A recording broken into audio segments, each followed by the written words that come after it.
ಇತ್ತೀಚಿನ ದಿನಗಳಲ್ಲಿ ಭಾರತದಲ್ಲಿ ಅತಿ ಹೆಚ್ಚು ಸುದ್ದಿಯಲ್ಲಿರುವಂಥ ವಿಷಯ ಯಾವ್ದು ಗೊತ್ತಾ? ಅದು ಸ್ಟಾಕ್ ಮಾರ್ಕೆಟ್. ಸ್ಟಾಕ್ ಮಾರ್ಕೆಟ್ಗೆ ಪ್ರತಿ ವರ್ಷ ಹೆಚ್ಚು ಹೆಚ್ಚು ಜನ ಇನ್ವೆಸ್ಟ್ಮೆಂಟ್ ಮಾಡ್ತಾ ಇದ್ದಾರೆ. ಅಗ್ರೆಸಿವ್ ಆಗಿ ಜನ ಇಲ್ಲಿ ಎಂಟ್ರಿ ಕೊಡ್ತಾ ಇದ್ದಾರೆ. ಸೊ ಸುಮಾರು ಜನ ಹೊಸಬರಿಗೆ ಏನು ಆಸೆ ಇರುತ್ತೆ, ಏನು ಕನಸಿರುತ್ತೆ ಅಂತಂದ್ರೆ, ನಾವು ಕೂಡ ಸ್ಟಾಕ್ ಮಾರ್ಕೆಟ್ನಲ್ಲಿ ಹೆಚ್ಚು ಹಣ ಇನ್ವೆಸ್ಟ್ಮೆಂಟ್ ಮಾಡಬೇಕು, ವೆಲ್ತ್ ಕ್ರಿಯೇಷನ್ ಮಾಡಬೇಕು, ಬೆಳಿಬೇಕು, ಗ್ರೋ ಆಗಬೇಕು ಅನ್ನೋದು ಪ್ರತಿಯೊಬ್ಬರಿಗೂ ಆಸೆ ಇರುತ್ತೆ. ಆದರೆ ಸುಮಾರು ಜನ ಹೊಸ ಇನ್ವೆಸ್ಟರ್ಸ್ಗೆ ಸ್ಟಾಕ್ ಮಾರ್ಕೆಟ್ ಅಂದ್ರೆ ಏನು, ಸ್ಟಾಕ್ ಮಾರ್ಕೆಟ್ ಯಾವ ರೀತಿ ವರ್ಕ್ ಆಗತ್ತೆ, ಯಾವ ರೀತಿ ಸ್ಟಾಕ್ಸ್ಗಳನ್ನು ಬೈ ಮಾಡಬೇಕು, ಸೆಲ್ ಮಾಡಬೇಕು, ಬ್ರೋಕರ್ಸ್ ಅಂದ್ರೆ ಏನು, ಈ ರೀತಿ ಸುಮಾರು ಬೇಸಿಕ್ ವಿಷಯಗಳು ಗೊತ್ತಿರೋದಲ್ಲ. ಸ್ನೇಹಿತರೆ, ಈ ಒಂದು ವಿಡಿಯೋದಲ್ಲಿ ಸ್ಟಾಕ್ ಮಾರ್ಕೆಟ್ ಅಂದ್ರೆ ಏನು, ಸ್ಟಾಕ್ ಮಾರ್ಕೆಟ್ ಯಾವ ರೀತಿ ವರ್ಕ್ ಆಗುತ್ತೆ, ಬ್ರೋಕರ್ಸ್ ಅಂದ್ರೆ ಏನು, ಡಿಮ್ಯಾಟ್ ಅಕೌಂಟ್ ಅಂದ್ರೆ ಏನು, ನಾವು ಯಾವ ರೀತಿ ಶೇರ್ಸ್ಗಳನ್ನು ಬೈ ಮಾಡಬೇಕು, ಸೆಲ್ ಮಾಡಬೇಕು, ಈ ರೀತಿ ಎಲ್ಲ ಬೇಸಿಕ್ಸ್ ಅನ್ನ ಒನ್ ಬೈ ಒನ್ ಎಕ್ಸ್ಪ್ಲೇನ್ ಮಾಡ್ತಾ ಹೋಗ್ತೀನಿ. ಸ್ನೇಹಿತರೆ, ವಿಡಿಯೋ ಸಖತ್ ಇಂಟ್ರೆಸ್ಟಿಂಗ್ ಆಗಿರುತ್ತೆ. ಕೊನೆವರೆಗೂ ಈ ವಿಡಿಯೋನ ತಪ್ಪದೆ ನೋಡಿ. Let's get started. ವಿಷಯವನ್ನ ಸ್ಟಾರ್ಟ್ ಮಾಡೋದಕ್ಕಿಂತ ಮುಂಚೆ ಒಂದು ಸಣ್ಣದೊಂದು ರಿಕ್ವೆಸ್ಟ್ ಏನಂತಂದ್ರೆ, ಇನ್ನೂ ಕೂಡ ಯಾರೆಲ್ಲ ನನ್ನ ಯೂಟ್ಯೂಬ್ ಚಾನಲ್ನ ಸಬ್ಸ್ಕ್ರೈಬ್ ಮಾಡಿಲ್ಲ, ತಪ್ಪದೆ ನನ್ನ ಯೂಟ್ಯೂಬ್ ಚಾನಲ್ನ ಸಬ್ಸ್ಕ್ರೈಬ್ ಮಾಡಿ. ನಿಮ್ಮ ಸಹಾಯ ಸಹಕಾರ ಖಂಡಿತ ನಮಗೆ ಬೇಕಾಗತ್ತೆ.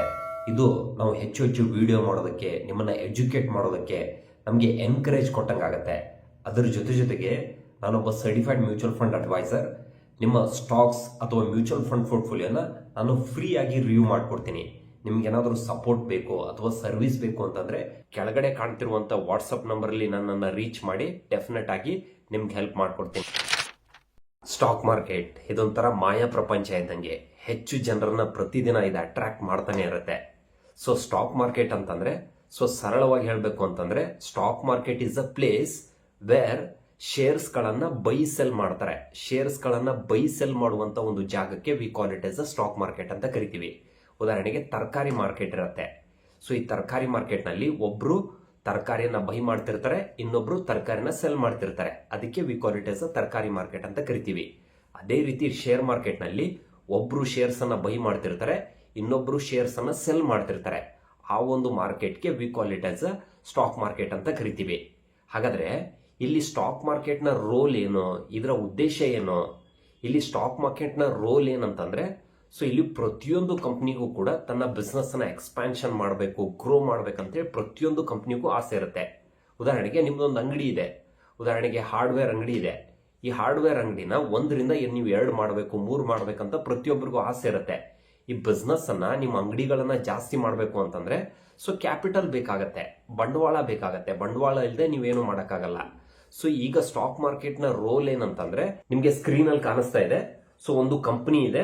ಸೊ ಕಂಪನಿ ತನ್ನ ಬಿಸ್ನೆಸ್ ನ ಎಕ್ಸ್ಪಾನ್ಷನ್ ಮಾಡಬೇಕು ಅಂತಂದ್ರೆ ತನ್ನಲ್ಲಿರುವಂತ ಶೇರ್ಸ್ ಗಳನ್ನ ಪಬ್ಲಿಕ್ ಇಶ್ಯೂ ಮಾಡಬೇಕಾಗತ್ತೆ.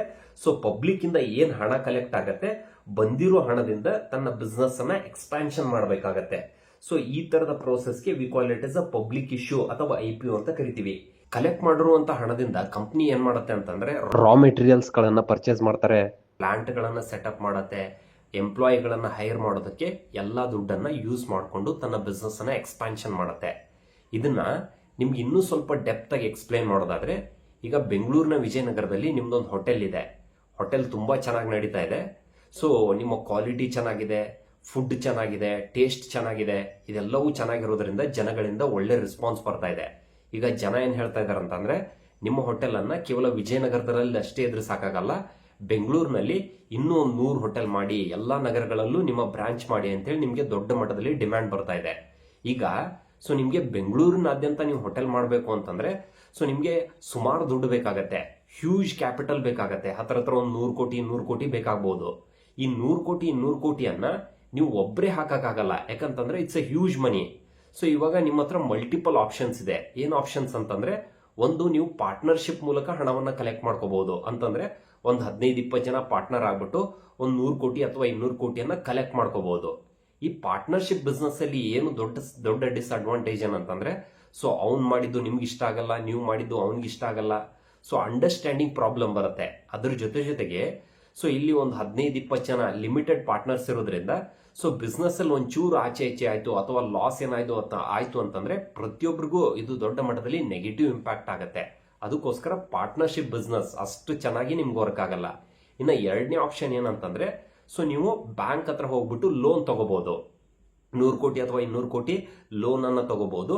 ಈ ಲೋನ್ ತಗೊಂಡಾಗ ನಿಮ್ಗೆ ಏನ್ ಡಿಸ್ಅಡ್ವಾಂಟೇಜ್ ಏನಂತಂದ್ರೆ, ಅರ್ಲಿ ಸ್ಟೇಜಲ್ಲಿ ಯಾವುದೇ ಬಿಸ್ನೆಸ್ ಅಲ್ಲೂ ಕೂಡ 1-2 ವರ್ಷ ಲಾಭ ಆಗೋದಿಲ್ಲ. ಸೊ ನೀವು ಲಾಭ ಆಗಿಲ್ಲ ಅಂದ್ರೂ ಕೂಡ ಬ್ಯಾಂಕಿಗೆ ಇಂಟ್ರೆಸ್ಟ್ ಅನ್ನ ಪೇ ಮಾಡಬೇಕಾಗತ್ತೆ. ಸೊ ಇದು ಕೂಡ ದೊಡ್ಡ ಮಟ್ಟದಲ್ಲಿ ಪ್ರಾಬ್ಲಮ್ ಆಗುತ್ತೆ. ಇದನ್ನ ನೀವು ಮಾಡೋಕ್ಕಾಗಲ್ಲ. ಹಾಗಾದ್ರೆ ನಾವು ದೊಡ್ಡ ಕಂಪನಿಯನ್ನು ಹೆಂಗ್ ಮಾಡೋದು, ನಮ್ಮ ಬಿಸ್ನೆಸ್ ಅನ್ನ ಯಾವ ರೀತಿ ಎಕ್ಸ್ಪಾನ್ಷನ್ ಮಾಡೋದು? ಅದಕ್ಕೋಸ್ಕರ ಕೇಂದ್ರ ಸರ್ಕಾರ ಏನ್ ಮಾಡ್ತು ಅಂತಂದ್ರೆ 1956 ಅಲ್ಲಿ ಒಂದು ಕಂಪನಿ ಆಕ್ಟ್ ಅಂತ ಮಾಡ್ತು. ಈ ಕಂಪನಿ ಆಕ್ಟ್ ಪ್ರಕಾರ ನೀವು ಯಾವ್ದಾದ್ರು ಒಂದು ಕಂಪನಿ ಮಾಡಬೇಕು ಅಥವಾ ಬಿಸ್ನೆಸ್ ಅನ್ನ ಎಕ್ಸ್ಪಾನ್ಷನ್ ಮಾಡಬೇಕು ಅಂತಂದ್ರೆ ಪಾರ್ಟ್ನರ್ ಆಗಿ ತಗೋಬೇಡಿ, ಶೇರ್ ಹೋಲ್ಡರ್ ಆಗಿ ತಗೊಳ್ಳಿ. ಸೊ ಅವ್ರಿಗೆ ನಿಮ್ಮ ಶೇರ್ಸ್ ಗಳನ್ನ ಸೆಲ್ ಮಾಡಿ IPOಗಳ ಮೂಲಕ ಹಣವನ್ನ ಕಲೆಕ್ಟ್ ಮಾಡಿಕೊಂಡು ನಿಮ್ಮ ಬಿಸ್ನೆಸ್ ಅನ್ನ ಸ್ಟಾರ್ಟ್ ಮಾಡಿ ಅಂತ ಹೇಳಿ ಸೊ 1956 ಕಂಪನಿ ಆಕ್ಟ್ ಸ್ಟಾರ್ಟ್ ಮಾಡ್ತು. ಈ ಕಂಪನಿ ಆಕ್ಟ್ ಪ್ರಕಾರ ಸೊ ನೀವು ನಿಮ್ಮಲ್ಲಿರುವಂತ ಶೇರ್ಸ್ ಗಳನ್ನ ಪಬ್ಲಿಕ್ ಇಶ್ಯೂ ಮಾಡ್ಬಿಟ್ಟು ಪಬ್ಲಿಕ್ ಇಂದ ಹಣ ಕಲೆಕ್ಟ್ ಮಾಡ್ಕೊಂಡು ನಿಮ್ಮ ಬಿಸ್ನೆಸ್ ಅನ್ನ ಸ್ಟಾರ್ಟ್ ಮಾಡಬಹುದು. ಈ ಕಂಪನಿ ಆಕ್ಟ್ ಪ್ರಕಾರನೇ ಇವತ್ತೇನು ನಾವು ದೊಡ್ಡ ಕಂಪನಿಗಳನ್ನ ನೋಡ್ತಾ ಇದ್ದೀವಿ. ರಿಲಯನ್ಸ್ ಇರ್ಬೋದು, TCS ಇರ್ಬೋದು, ಇನ್ಫೋಸಿಸ್ ಇರ್ಬೋದು, ಎಲ್ಲಾ ಕಂಪನಿಗಳು ಕೂಡ IPOಗಳ ಮೂಲಕನೇ ಹಣವನ್ನ ಕಲೆಕ್ಟ್ ಮಾಡಿಕೊಂಡು ಇವಾಗ ಸ್ಟಾಕ್ ಮಾರ್ಕೆಟ್ಗೆ ಎಂಟ್ರಿ ಕೊಟ್ಟು ದೊಡ್ಡದಾಗಿ ಬೆಳೆದಿರೋದು. ಈ 1956 ಕಂಪನಿ ಆಕ್ಟ್ ಪ್ರಕಾರ ಏನಾಗುತ್ತೆ ಅಂತಂದ್ರೆ, ಈಗ ನೀವು ನಿಮ್ಮ ಬಿಸ್ನೆಸ್ ಅನ್ನ ಎಕ್ಸ್ಪಾನ್ಷನ್ ಮಾಡೋದಕ್ಕೆ, ನಿಮ್ಮ ಹೋಟೆಲ್ ಅನ್ನ ಬ್ರಾಂಚ್ ಗಳನ್ನ ಜಾಸ್ತಿ ಮಾಡೋದಕ್ಕೆ ಸೊ ಪಾರ್ಟ್ನರ್ ಗಳನ್ನ ತಗೊಳ್ಳೋದ್ರ ಬದಲಾಗಿ ಸೊ ನಿಮ್ಮಲ್ಲಿರುವಂತ ಶೇರ್ಸ್ ಗಳನ್ನ ಜನಗಳಿಗೆ ಇಶ್ಯೂ ಮಾಡಿ ಅದರಿಂದ ಹಣವನ್ನ ಕಲೆಕ್ಟ್ ಮಾಡಿಕೊಂಡು ನಿಮ್ಮ ಬಿಸ್ನೆಸ್ ಅನ್ನ ನೀವು ಫರ್ದರ್ ಕಂಟಿನ್ಯೂ ಮಾಡಬಹುದು.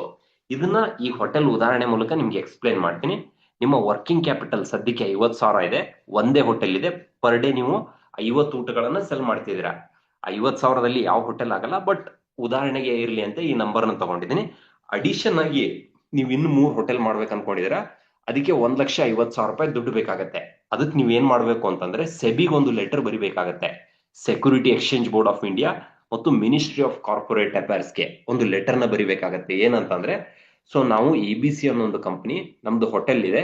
ಸೊ ಸದ್ಯಕ್ಕೆ ನಮ್ಮ ಹತ್ರ ಇರುವ ಬಂಡವಾಳ ಬಂದ್ಬಿಟ್ಟು 50,000, ನಮ್ಗೆ ಅಡಿಷನ್ ಆಗಿ 1,50,000 ರೂಪಾಯಿ ದುಡ್ಡು ಬೇಕು. ಇದನ್ನ ನಾವು ಯಾವ ರೀತಿ ಕಲೆಕ್ಟ್ ಮಾಡ್ತೀವಿ ಅಂತಂದ್ರೆ 15,000 ಜನ ಶೇರ್ ಹೋಲ್ಡರ್ನ ಅಪಾಯಿಂಟ್ಮೆಂಟ್ ಮಾಡ್ತೀವಿ. ಅವ್ರ ಕಡೆಯಿಂದ ಪ್ರತಿಯೊಬ್ಬರಿಂದ 10 ರೂಪಾಯಿ ಕಲೆಕ್ಟ್ ಮಾಡ್ಕೋತೀವಿ ಅಂತ ಹೇಳಿ ಒಂದು ಲೆಟರ್ ಬರಿಬೇಕು. ಸೊ ಈ ಲೆಟರ್ನ ಸೆಬಿ ಮತ್ತು MCA ಎರಡೂ ಓದ್ತಾರೆ. ಓದ್ಬಿಟ್ಟು ಸೊ ನಿಮ್ಮ ಡೀಟೇಲ್ಸ್ ಎಲ್ಲ ಕರೆಕ್ಟ್ ಇತ್ತು, ನಿಮ್ಮ ಡಾಕ್ಯುಮೆಂಟೇಶನ್ ಎಲ್ಲ ಕರೆಕ್ಟ್ ಇತ್ತು, ನಿಮ್ಮ ಟ್ರ್ಯಾಕ್ ರೆಕಾರ್ಡ್, ನಿಮ್ಮ ಹಿಸ್ಟ್ರಿ ಎಲ್ಲ ಚೆನ್ನಾಗಿತ್ತು ಅಂತಂದ್ರೆ ಓಕೆ ಅಂತ ಅಪ್ರೂವಲ್ ಕೊಡ್ತಾರೆ. ಅದರ ಪ್ರಕಾರ ನೀವ್ ಏನ್ ಮಾಡ್ಬೇಕು ಅಂತಂದ್ರೆ ಜನಗಳಿಂದ 15,000 ಜನರಿಂದ 10 ರೂಪಾಯಿ ಕಲೆಕ್ಟ್ ಮಾಡ್ಕೊಂಡು ನಿಮ್ಗೆ ಅಮೌಂಟ್ ಕಲೆಕ್ಟ್ ಆಗತ್ತೆ. ಫರ್ದರ್ ನಿಮ್ಮ ಹೋಟೆಲ್ ಅನ್ನ, ನಿಮ್ಮ ಬಿಸ್ನೆಸ್ ಅನ್ನ ಎಕ್ಸ್ಪಾನ್ಷನ್ ಮಾಡಬಹುದು. ಸೊ ಈ ರೀತಿಯಾಗಿ IPO ಅನ್ನೋ ಪ್ರೋಸೆಸ್ ಸ್ಟಾರ್ಟ್ ಆಗತ್ತೆ. ಸೊ ನಿಮಗೆ ಬೇಕಾದಷ್ಟು ದುಡ್ಡು ಬಂತು, ನೀವು ಸಬ್ಸ್ಕ್ರೈಬ್ಡ್ ಆಯ್ತು ಅಂತಂದ್ರೆ ನಿಮ್ಮ ಸ್ಟಾಕ್, ನಿಮ್ಮ ಕಂಪನಿ ಸ್ಟಾಕ್ ಮಾರ್ಕೆಟ್ ನಲ್ಲಿ ಲಿಸ್ಟ್ ಆಗತ್ತೆ. ಇಲ್ಲಿ ABC ಅನ್ನೋದು company, hotel is a business, SEBI ಇದು ರೆಗ್ಯುಲೇಟೆಡ್ ಬಾಡಿ, MCA ಕೂಡ ರೆಗ್ಯುಲೇಟೆಡ್ ಬಾಡಿ. 50,000 ರೂಪಾಯಿ ನಿಮ್ಮಲ್ಲಿರುವಂತ ಮೂಲ ಬಂಡವಾಳ, 2 lakh total capital, 1,50,000 it's a subscribed capital. So 15,000 15,000 share holder, 10 ರೂಪಾಯಿ ಶೇರ್ ವ್ಯಾಲ್ಯೂ. ಈ ರೀತಿ ಸೊ ಕಂಪನಿ ಅನ್ನೋದು IPO ಸ್ಟೇಜ್ ಅಲ್ಲಿ ಸ್ಟಾರ್ಟ್ ಆಗುತ್ತೆ. ಇನ್ನ ಜನ ಯಾಕೆ ಸ್ಟಾಕ್ ಮಾರ್ಕೆಟ್ ನಲ್ಲಿ ಇನ್ವೆಸ್ಟ್ಮೆಂಟ್ ಮಾಡ್ತಾರೆ ಅಂತಂದ್ರೆ, ಮೊದಲೇದ್ ಬಂದ್ಬಿಟ್ಟು they want to participate in the growth story of the company. ಈಗ ರಿಲಯನ್ಸ್ ಇರ್ಬೋದು, TCS ಇರ್ಬೋದು, ಇನ್ಫೋಸಿಸ್ ಇರ್ಬೋದು, ಈ ರೀತಿ ಸಾವಿರಾರು ಕಂಪನಿಗಳು ಕಳೆದ ಒಂದು 15-20 ವರ್ಷಗಳಲ್ಲಿ ದೊಡ್ಡ ಮಟ್ಟದಲ್ಲಿ ಗ್ರೋತ್ ಆಗಿದ್ದಾವೆ, ಬೆಳೆದಿದ್ದಾವೆ, ವೆಲ್ತ್ ಕ್ರಿಯೇಷನ್ ಮಾಡಿದಾವೆ. ಆದ್ರೆ ನಾವು ನೀವೆಲ್ಲ ಇನ್ನೊಂದು 20 ಮಂದಿ ಸೇರಿದ್ರು ಕೂಡ ಇನ್ಫೋಸಿಸ್ ಅಂತ ಒಂದು ಕಂಪನಿಯನ್ನ ಹುಟ್ಟಿ ಹಾಕಕ್ಕಾಗಲ್ಲ ನಮ್ಗೆ. TCS ಅಂತ ಕಂಪನಿನ ಇನ್ನು 1000 ವರ್ಷ ಹೋದ್ರೂ ಕೂಡ ನಮ್ಗೆ ಮಾಡಕ್ಕಾಗಲ್ಲ. ರಿಲಯನ್ಸ್ ಅಂತ ಕಂಪನಿನ ಇನ್ನು ಎಷ್ಟು ವರ್ಷ ಹೋದ್ರೂ ನಮ್ಗೆ ಮಾಡಕ್ಕಾಗಲ್ಲ. ಆದ್ರೆ ಸೊ ನಮಗೆ ಸೊ ಶೇರ್ಗಳ ಮೂಲಕ ರಿಲಯನ್ಸ್ ಅನ್ನೋ ಒಂದು ಕಂಪನಿಯಲ್ಲಿ ಪಾರ್ಟ್ನರ್ ಆಗೋದಕ್ಕೆ ಒಂದು ಅವಕಾಶ ಸಿಗುತ್ತೆ. ಅದಕ್ಕೋಸ್ಕರ ಜನ ಸ್ಟಾಕ್ ಮಾರ್ಕೆಟ್ ನಲ್ಲಿ ಇನ್ವೆಸ್ಟ್ಮೆಂಟ್ ಮಾಡ್ತಾರೆ. ಇತ್ತೀಚೆಗೆ ಕೆಲವೊಂದಿಷ್ಟು ಕಂಪನಿಗಳು ಯಾವ ರೀತಿ ಬೆಳೆದಿದ್ದಾವ ಅಂತಂದ್ರೆ, ಸೊ ಡಿಕ್ಸನ್ ಟೆಕ್ನಾಲಜಿ ಅನ್ನೋ ಒಂದು ಕಂಪನಿ 2020ರಲ್ಲಿ 2,000 ಇತ್ತು, ಇವತ್ತು 15,000 ಬಂದಿದೆ. 1 ಲಕ್ಷ ಇನ್ವೆಸ್ಟ್ಮೆಂಟ್ ಮಾಡಿದ್ರೆ 8 ಲಕ್ಷ ಆಗ್ತಿತ್ತು. ಟ್ರೆಂಟ್ ಲಿಮಿಟೆಡ್ ಅಂತ ಹೇಳಿ 400 ರೂಪಾಯಿಂದ 5,000 ಬಂದಿದೆ. 1 ಲಕ್ಷ ಇನ್ವೆಸ್ಟ್ಮೆಂಟ್ ಮಾಡಿದ್ರೆ 10 ಲಕ್ಷ ಆಗ್ತಿತ್ತು. IRCTC 100 ರೂಪಾಯಿಂದ 700 ರೂಪಾಯಿ ಬಂದಿದೆ. 1 ಲಕ್ಷ ಹಾಕಿದ್ರೆ 7 ಲಕ್ಷ ಬೆಳೆದಿದೆ. ಈ ರೀತಿ ಅನೇಕ ಶೇರ್ಸ್ಗಳು, ಅನೇಕ ಕಂಪನಿಗಳು ದೊಡ್ಡ ಮಟ್ಟದಲ್ಲಿ ಬೆಳೆದಿದ್ದಾವೆ. ಇನ್ನೊಂದಿಷ್ಟು ಶೇರ್ಗಳು ಎಷ್ಟು ಇಂಟ್ರೆಸ್ಟಿಂಗ್ ಆಗಿ ಬೆಳೆದಿದ್ದಾವೆ ಅಂತಂದ್ರೆ, 2009ರಲ್ಲಿ ನೀವೊಂದು ಮಾರುತಿ ಕಾರ್ ತಗೊಳ್ಳೋ ಜಾಗದಲ್ಲಿ 5 ಲಕ್ಷ ರೂಪಾಯಿ ಅಮೌಂಟ್ ಅನ್ನ ಮಾರುತಿ ಶೇರ್ ಹಾಕಿದ್ರೆ ಇವತ್ತೊಂದು ಆಡಿ ಕಾರ್ ತಗೋಬಹುದಿತ್ತು, ಅಷ್ಟು ದುಡ್ಡು ಬೆಳೆದಿದೆ. ಇನ್ನ ನೀವು 2010ರಲ್ಲಿ 1 ಲಕ್ಷ ರೂಪಾಯಿ ಕೊಟ್ಟು ಒಂದು ಬುಲೆಟ್ ಬೈಕ್ ತಗೊಳ್ಳೋ ಜಾಗದಲ್ಲಿ ಸೊ 1 ಲಕ್ಷ ರೂಪಾಯಿನ ಐಶಿಯರ್ ಮೋಟರ್ ಶೇರ್ ಅಲ್ಲಿ ಇನ್ವೆಸ್ಟ್ಮೆಂಟ್ ಮಾಡಿದ್ರೆ ಒಂದು BMW ಕಾರ್ ತಗೋಬಹುದಿತ್ತು, ಅಷ್ಟು ದುಡ್ಡು ಬೆಳೆದಿದೆ, ಅಷ್ಟು ಶೇರ್ ಬೆಳೆದಿದೆ. ಇನ್ನ 2004-5ರಲ್ಲಿ ಸೊ ನೀವು 2 ಲಕ್ಷ 3 ಲಕ್ಷ ಕೊಟ್ಟು ನಾವು ಮನೆ ಪೇಂಟ್ ಮಾಡೋದಕ್ಕೆ ಖರ್ಚು ಮಾಡ್ತೀವಿ. ಅಷ್ಟು ದುಡ್ಡನ್ನ ನೀವು ಏಷ್ಯನ್ ಪೇಂಟ್ ಕಂಪ್ನಿಲಿ ಹಾಕಿದ್ರೆ ಇವತ್ತು ಹತ್ರ 2.5 ಕೋಟಿ ಆಗ್ತಿತ್ತು. ನೀವು ಒಂದು ಒಳ್ಳೆ ಮನೆ ತಗೋಬಹುದಿತ್ತು. 1 ಕೋಟಿನಲ್ಲಿ ಆರಾಮಾಗಿ ನೀವು ಜೀವನ ಮಾಡಬಹುದಿತ್ತು. ಅಷ್ಟು ದುಡ್ಡು ಬೆಳೆದಿದೆ. ಈ ರೀತಿ ಅನೇಕ ಕಂಪ್ನಿಗಳು ಇನ್ವೆಸ್ಟರ್ಸ್ಗೆ ಹೆಚ್ಚು ವೆಲ್ತ್ ಕ್ರಿಯೇಟ್ ಮಾಡಿಕೊಟ್ಟಿದ್ದಾವೆ, ಬೆಳೆದಿದ್ದಾವೆ. ಅದ್ರ ಜೊತೆಗೆ ಕಂಪ್ನಿಗಳು ರೆಗ್ಯುಲರ್ ಆಗಿ ಡಿವಿಡೆಂಡ್ ಕೊಡ್ತಿರ್ತವೆ. ಸೊ ಉದಾಹರಣೆಗೆ ರಿಲಯನ್ಸ್ ನಲ್ಲಿ ವರ್ಷಕ್ಕೊಂದು 20 ರೂಪಾಯಿ 30 ರೂಪಾಯಿ ಡಿವಿಡೆಂಡ್ ಕೊಡ್ತಾರೆ. ನಿಮ್ಮ ಹತ್ರ ಜಾಸ್ತಿ ಶೇರ್ ಇದ್ರೆ ಒಳ್ಳೆ ಡಿವಿಡೆಂಡ್ ಬರುತ್ತೆ. ITC ನಲ್ಲಿ ಒಳ್ಳೆ ಡಿವಿಡೆಂಡ್ ಬರುತ್ತೆ. ಈ ರೀತಿ ಅನೇಕ ಕಂಪ್ನಿಗಳು, ಕೆಲವೊಂದು ಕಂಪ್ನಿಗಳು ವರ್ಷಕ್ಕೆ ಕೊಡ್ತವೆ, ಕೆಲವೊಂದು ಕಂಪ್ನಿಗಳು ಕ್ವಾರ್ಟರ್ಲಿ, ಕೆಲವೊಂದು ಕಂಪ್ನಿಗಳು 6 ಮಂತ್ಸ್ಗೆ ರೆಗ್ಯುಲರ್ ಆಗಿ ಡಿವಿಡೆಂಡ್ ಕೊಡ್ತಿರ್ತವೆ. ಇದೊಂಥರ ನಿಮ್ಗೆ ರೆಗ್ಯುಲರ್ ಕ್ಯಾಶ್ ಫ್ಲೋ ಜನರೇಟ್ ಮಾಡುತ್ತೆ. ಅದ್ರ ಜೊತೆಗೆ ಕೆಲವೊಂದು ಕಂಪ್ನಿಗಳು ಬೋನಸ್ ಅನ್ನ ಕೊಡ್ತಿರ್ತವೆ. ಈಗ ನಿಮ್ಮ ಹತ್ರ ಒಂದು ಶೇರ್ ಇದ್ರೆ ಸೊ ಅಡಿಷನ್ ಆಗಿ ಮತ್ತೊಂದು ಶೇರ್ ಕೊಡ್ತಿರ್ತಾರೆ. ಈ ರೀತಿ ಅನೇಕ ಬೆನಿಫಿಟ್ಗಳು ನಿಮ್ಗೆ ಶೇರ್ ಅಲ್ಲಿ ಇನ್ವೆಸ್ಟ್ಮೆಂಟ್ ಮಾಡೋದ್ರಿಂದ ಸಿಗುತ್ತೆ. ಇನ್ನ ಸ್ಟಾಕ್ಸ್ ಗಳನ್ನ ಬೈ ಸೆಲ್ ಮಾಡೋದಕ್ಕೆ ನಮ್ಗೊಂದು ಜಾಗ ಬೇಕಲ್ಲ, ಅದಕ್ಕೊಂದು ಪ್ಲಾಟ್ಫಾರ್ಮ್ ಬೇಕಲ್ಲ. ಅದಕ್ಕೆ ಸ್ಟಾಕ್ ಎಕ್ಸ್ಚೇಂಜ್ ಅಂತ ಇರುತ್ತೆ. ಆ ಸ್ಟಾಕ್ ಎಕ್ಸ್ಚೇಂಜ್ ಮೂಲಕ ನಾವು ಶೇರ್ಸ್ ಗಳನ್ನ ಬೈ ಸೆಲ್ ಮಾಡೋದಕ್ಕೆ ಅವಕಾಶ ಸಿಗುತ್ತೆ. Stock exchange is a platform which helps us to buy and sell the shares. ಆದ್ರೆ ಈ ಕಡೆ ಬೈಯರ್ ಯಾರು, ಈ ಕಡೆ ಸೆಲ್ಲರ್ ಯಾರು ಅಂತೇಳಿ ಯಾರಿಗೂ ಗೊತ್ತಾಗಲ್ಲ. ಎಲ್ಲವೂ ಪಾರದರ್ಶಕವಾಗಿರುತ್ತೆ. ಭಾರತ ಸ್ಟಾಕ್ ಮಾರ್ಕೆಟ್ ನಲ್ಲಿ ಸದ್ಯಕ್ಕೆ 2 ಎಕ್ಸ್ಚೇಂಜ್ ಗಳಿದಾವೆ. ಒಂದು ಡೆಲ್ಲಿ ಸ್ಟಾಕ್ ಎಕ್ಸ್ಚೇಂಜ್, ಇನ್ನೊಂದು ಬಾಂಬೆ ಸ್ಟಾಕ್ ಎಕ್ಸ್ಚೇಂಜ್. ನಮ್ಮ ಬೈ ಸೆಲ್ ಆರ್ಡರ್ ಗಳು ಯಾವ ರೀತಿ ಪ್ಲೇಸ್ ಆಗ್ತಾವ ಅಂತಂದ್ರೆ, ಸೊ ನಿಮ್ಮ ಬ್ರೋಕರ್ ಇರ್ತವೆ, ಝರೋದಾ ಇರ್ಬೋದು, ಆನಂದ್ ರಾಠಿ ಇರ್ಬೋದು, ಮೋತಿಲಾಲ್ ಓಸ್ವಾಲ್ ಇರ್ಬೋದು. ಸೊ ನಿಮ್ದು ಒಂದು ಡಿಮ್ಯಾಟ್ ಅಕೌಂಟ್ ಅಂತ ಇರುತ್ತೆ. ಡಿಮ್ಯಾಟ್ ಅಕೌಂಟ್ ಅಲ್ಲಿ ನೀವು ಆರ್ಡರ್ ನ ಪ್ಲೇಸ್ ಮಾಡ್ಬೇಕಾಗತ್ತೆ. ನಿಮ್ಮ ಆರ್ಡರ್ ಬಂದ್ಬಿಟ್ಟು ಬ್ರೋಕರ್ ಹತ್ರ ಹೋಗುತ್ತೆ. ಬ್ರೋಕರ್ ಏನ್ ಮಾಡ್ತಾನೆ ಅಂತಂದ್ರೆ ಆ ಆರ್ಡರ್ ನ ಎಕ್ಸ್ಚೇಂಜ್ ಕಳಿಸ್ತಾನೆ. ಎಕ್ಸ್ಚೇಂಜ್ 2 ಆರ್ಡರ್ ಗಳನ್ನ ಮ್ಯಾಚ್ ಮಾಡತ್ತೆ. ಮ್ಯಾಚ್ ಮಾಡ್ಬಿಟ್ಟು ಶೇರ್ಸ್ ಗಳು ಬೈ ಸೆಲ್ ಆಗ್ತವೆ. ಇದನ್ನ ನಿಮ್ಗೆ ಸ್ವಲ್ಪ ಡೆಪ್ತ್ ಆಗಿ ಎಕ್ಸ್ಪ್ಲೇನ್ ಮಾಡೋದಾದ್ರೆ, ಈ ಕಡೆ ಬೈಯರ್ ಇರ್ತಾರೆ, ಈ ಕಡೆ ಸೆಲ್ಲರ್ ಇರ್ತಾರೆ. ಸೊ ನೀವೇನ್ ಮಾಡ್ತೀರಾ, ನಿಮ್ಮ ಡಿಮ್ಯಾಟ್ ಅಕೌಂಟ್ ಅಲ್ಲಿ ಸೊ ಬೈ ಸೆಲ್ ಆರ್ಡರ್ ನ ಪ್ಲೇಸ್ ಮಾಡ್ತೀರಾ. So by cell order place ಮಾಡಿದ್ದು ಬ್ರೋಕರ್ ಹತ್ರ ಪ್ಲೇಸ್ ಮಾಡಿರ್ತೀರಾ. ಉದಾಹರಣೆಗೆ ಆನಂದ್ ರಾಠಿ ಝರೋದಲ್ಲಿ ಪ್ಲೇಸ್ ಮಾಡಿರ್ತಾರ. ಇವ್ರು ಏನ್ ಮಾಡ್ತಾರ ಅಂತಂದ್ರೆ ಈ ಬ್ರೋಕರ್ಸ್ DP ಗಳಲ್ಲಿ ರಿಜಿಸ್ಟರ್ ಆಗಿರ್ತಾರೆ. DP ಅಂತಂದ್ರೆ ಡೆಪಾಸಿಟರಿ ಪಾರ್ಟಿಸಿಪೆಂಟ್. CDSL ಮತ್ತು NSDL ಅಂತ ಹೇಳಿ ಭಾರತದಲ್ಲಿ 2 DP ಗಳಿದ್ದಾವೆ. ನಿಮ್ಮೆಲ್ಲಾ ಶೇರ್ಸ್ ಗಳು ಎಲೆಕ್ಟ್ರಾನಿಕ್ ಫಾರ್ಮ್ ಅಲ್ಲಿ ಈ DP ನಲ್ಲಿ ಸ್ಟೋರ್ಸ್ ಆಗಿರ್ತವೆ.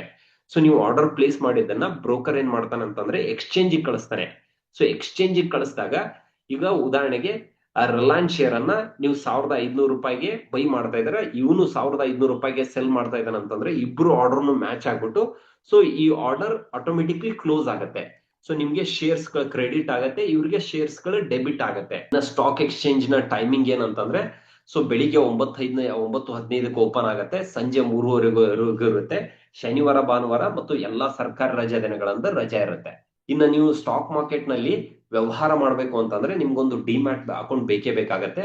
ಸೊ ಡಿಮ್ಯಾಟ್ ಅಕೌಂಟ್ ಅಲ್ಲಿ 2 ರೀತಿ ಅಕೌಂಟ್ ಇರುತ್ತೆ. ಒಂದು ಟ್ರೇಡಿಂಗ್ ಅಕೌಂಟ್, ಇನ್ನೊಂದು ಡಿಮ್ಯಾಟ್ ಅಕೌಂಟ್. ಟ್ರೇಡಿಂಗ್ ಅಕೌಂಟ್ ಅಲ್ಲಿ ನೀವು ಬೈ ಸೆಲ್ ಮಾಡ್ತೀರಾ. ಡಿಮ್ಯಾಟ್ ಅಕೌಂಟ್ ಅಲ್ಲಿ ನಿಮ್ಮೆಲ್ಲಾ ಶೇರ್ಸ್ ಗಳು ಸ್ಟೋರ್ ಆಗಿರ್ತವೆ.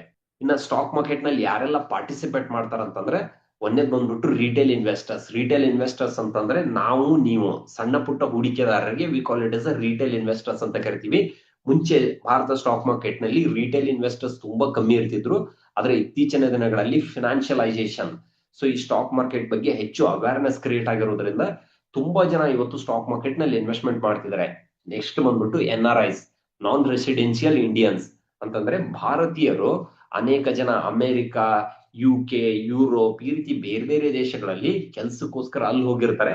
ಅಲ್ಲಿ ಅವ್ರು ಚೆನ್ನಾಗಿ ಸಂಪಾದನೆ ಮಾಡ್ತಿರ್ತಾರೆ. ಅವರು ಕೂಡ ಭಾರತದ ಸ್ಟಾಕ್ ಮಾರ್ಕೆಟ್ ನಲ್ಲಿ ಇನ್ವೆಸ್ಟ್ಮೆಂಟ್ ಮಾಡೋಕೆ ಆಪ್ಷನ್ ಇರುತ್ತೆ. ಅವ್ರನ್ನ we call it is NRI ಅಂತ ಕರಿತೀವಿ. ಡೊಮೆಸ್ಟಿಕ್ ಕಾರ್ಪೊರೇಟ್ ಕಂಪನೀಸ್, ಉದಾಹರಣೆಗೆ LICs, ಈ ರೀತಿ ಟಾಪ್ ಕಂಪನಿಗಳು ಕೂಡ ಭಾರತ ಸ್ಟಾಕ್ ಮಾರ್ಕೆಟ್ ನಲ್ಲಿ ಇನ್ವೆಸ್ಟ್ಮೆಂಟ್ ಮಾಡಿರ್ತವೆ. ಮ್ಯೂಚುವಲ್ ಫಂಡ್ ಕಂಪನೀಸ್, ಇನ್ನ ಫಾರಿನ್ ಪೋರ್ಟ್ಫೋಲಿಯೋ ಇನ್ವೆಸ್ಟರ್ಸ್, ಈ ರೀತಿ ಇವ್ರನ್ನೆಲ್ಲರನ್ನ we call it S a market participate ಅಂತ ಕರಿತೀವಿ. ಇನ್ನ ಈ ಭಾರತ ಸ್ಟಾಕ್ ಮಾರ್ಕೆಟ್ ಅನ್ನ ನೋಡ್ಕೊಳ್ಳೋದಕ್ಕೆ ಸೊ ಒಂದು ರೆಗ್ಯುಲೇಟೆಡ್ ಬಾಡಿ ಇದೆ. For that we call it S a SEBI ಅಂತ ಕರಿತೀವಿ. ಈಗ ಭಾರತದಲ್ಲಿ ಬ್ಯಾಂಕಿಂಗ್ ಇಂಡಸ್ಟ್ರಿಯನ್ನ ನೋಡ್ಕೊಳ್ಳೋದಕ್ಕೆ RBI ಇದೆ. ಸೊ ಇನ್ಶೂರೆನ್ಸ್ ನೋಡ್ಕೊಳ್ಳೋಕೆ IRDA ಇದೆ. ಟೆಲಿಕಾಂ ಇಂಡಸ್ಟ್ರಿ ನೋಡ್ಕೊಳ್ಳೋಕೆ ಟ್ರೈ ಇದೆ. ಅದೇ ರೀತಿ ಭಾರತ ಸ್ಟಾಕ್ ಮಾರ್ಕೆಟ್ ನನ್ನ ಕಂಪ್ಲೀಟ್ ಆಗಿ ನೋಡ್ಕೊಳ್ಳೋಕೆ, ಸೊ ಇಲ್ಲಿ ಯಾವುದೇ ರೀತಿ ಲೋಪಗಳಾಗದ ರೀತಿ, ಏನು ಮಿಸ್ಟೇಕ್ ಆಗದ ರೀತಿ ಪ್ರತಿಯೊಂದನ್ನು ಪಾರದರ್ಶಕವಾಗಿ ನೋಡ್ಕೊಳ್ಳೋದಕ್ಕೆ ಸೆಬಿ ಅಂತ ಇರುತ್ತೆ. ಇದು ಕಂಪ್ನಿಗೆ ರೆಗ್ಯುಲೇಷನ್ಸ್ ಮಾಡತ್ತೆ, ಬ್ರೋಕರ್ಗೆ ರೆಗ್ಯುಲೇಷನ್ಸ್ ಮಾಡತ್ತೆ, ಎಕ್ಸ್ಚೇಂಜ್ಗೆ ರೆಗ್ಯುಲೇಷನ್ಸ್ ಮಾಡತ್ತೆ, ಕ್ಲೈಂಟ್ಗೆ ರೆಗ್ಯುಲೇಷನ್ಸ್ ಮಾಡತ್ತೆ. ಎಲ್ಲವೂ ಪಾರದರ್ಶಕವಾಗಿ ಇರೋ ರೀತಿ ನೋಡ್ಕೊಳ್ಳುತ್ತೆ. ಸ್ನೇಹಿತರೆ, ಈ ಒಂದು ವಿಡಿಯೋದಲ್ಲಿ ಸ್ಟಾಕ್ ಮಾರ್ಕೆಟ್ ಅಂದ್ರೆ ಏನು, ಸ್ಟಾಕ್ ಮಾರ್ಕೆಟ್ ಯಾವ ರೀತಿ ವರ್ಕ್ ಆಗುತ್ತೆ, ಕಂಪ್ನಿಗಳು ಯಾವ ರೀತಿ ಹಣವನ್ನು ಕಲೆಕ್ಟ್ ಮಾಡ್ಕೋತವೆ, IPO ಯಾವ ರೀತಿ ಇಶ್ಯೂ ಮಾಡ್ತವೆ, ಮಾರ್ಕೆಟ್ ಯಾವ ರೀತಿ ಲಿಸ್ಟ್ ಆಗುತ್ತೆ, ಈ ರೀತಿ ಎಲ್ಲವನ್ನ ಒನ್ ಬೈ ಒನ್ ಡಿಸ್ಕಷನ್ ಮಾಡಿದ್ವಿ. ಸ್ನೇಹಿತರೆ, ಈ ವಿಡಿಯೋ ನಿಮಗೆ ಇಷ್ಟ ಆದರೆ ತಪ್ಪದೆ ಲೈಕ್ ಮಾಡಿ, ಫಾಲೋ ಮಾಡಿ, ಸಬ್ಸ್ಕ್ರೈಬ್ ಮಾಡಿ, ನಿಮ್ಮ ಸ್ನೇಹಿತರೊಂದಿಗೆ ವಿಡಿಯೋನ ಶೇರ್ ಮಾಡಿ. ಸ್ನೇಹಿತರೆ, ನಿಮ್ಗೇನಾದರೂ ಮ್ಯೂಚುವಲ್ ಫಂಡ್ ಇನ್ವೆಸ್ಟ್ಮೆಂಟ್ ಬಗ್ಗೆ ಅಥವಾ ಸ್ಟಾಕ್ ಮಾರ್ಕೆಟ್ ಇನ್ವೆಸ್ಟ್ಮೆಂಟ್ ಬಗ್ಗೆ ಏನಾದರೂ ಸರ್ವಿಸು ಅಥವಾ ಸಪೋರ್ಟ್ ಬೇಕು ಅಂತಂದರೆ ಕೆಳಗಡೆ ಕಾಣ್ತಿರುವಂಥ ವಾಟ್ಸಪ್ ನಂಬರ್ಲಿ ನನ್ನನ್ನು ಕಾಂಟ್ಯಾಕ್ಟ್ ಮಾಡಿ, ಡೆಫಿನೆಟಾಗಿ ಹೆಲ್ಪ್ ಮಾಡ್ತೀನಿ. ಸ್ನೇಹಿತರೆ, ಮತ್ತೆ ಮುಂದಿನ ವಿಡಿಯೋದಲ್ಲಿ ಹೊಸ ಟಾಪಿಕ್ನೊಂದಿಗೆ ನಿಮ್ಮೆಲ್ಲರನ್ನ ಭೇಟಿ ಆಗ್ತೀನಿ. Till then take care, see you all, love you.